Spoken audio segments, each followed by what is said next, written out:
It had not been seen for some 3 decades. On February 22, 2 Iranian naval ships passed through Egypt's Suez Canal into the Mediterranean Sea.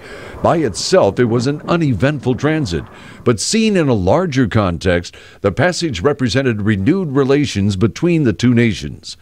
In earlier times, Egypt and Iran were bonded by marriage. Iran's monarch Shah Mohammad Reza Pahlavi wed Egypt's Princess Fawzia Fawad in 1939. Though the couple later divorced, the two nations maintained diplomatic relations until Iran's 1979 Islamic Revolution. Then Tehran froze relations after Egypt took in the Shah when he left Iran and signed the Camp David peace accords with Israel. The two nations remained distant throughout the 30-year rule of Egyptian President Hosni Mubarak, who left office on February 11 after massive protests against him.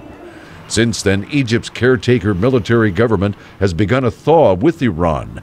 One aspect of that change is the recent Egyptian-brokered unity agreement between two warring Palestinian factions, Fatah and Hamas, an agreement strongly backed by Iran.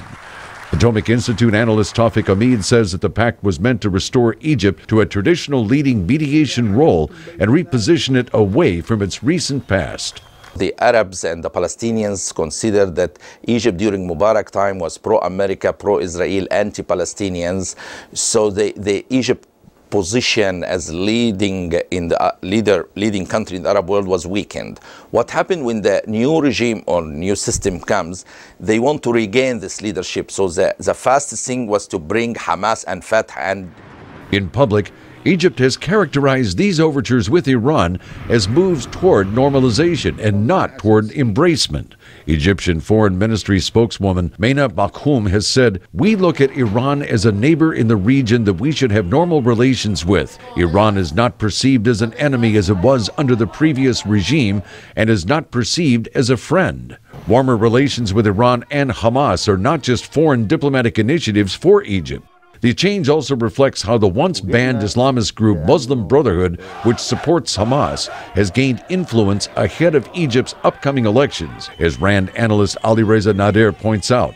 Egypt and Hamas are in some ways becoming closer. Egypt is lifting the blockade on the Gaza Strip. The Muslim Brotherhood, which is linked to Hamas, as an ally of Hamas in a lot of ways, is going to be a potentially big player in Egyptian politics. Other analysts say that while Cairo has warmed its relations with Iran, those moves have caused some other nations to react warily, and that in turn has prompted Egypt to make efforts to assure them, says Michelle Dunn at the Carnegie Endowment. Egypt is also hearing, though, a lot of expressions of concern from Saudi Arabia, from Israel, from the United States. And already the Egyptian government has taken some steps to allay those concerns. The Egyptian Prime Minister went to Saudi Arabia not that long ago specifically to answer questions about this rapprochement with Iran and how far it would go.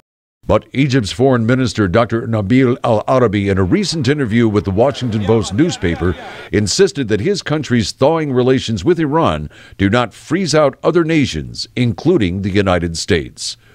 Jeffrey Young, VOA News. Confronting Iran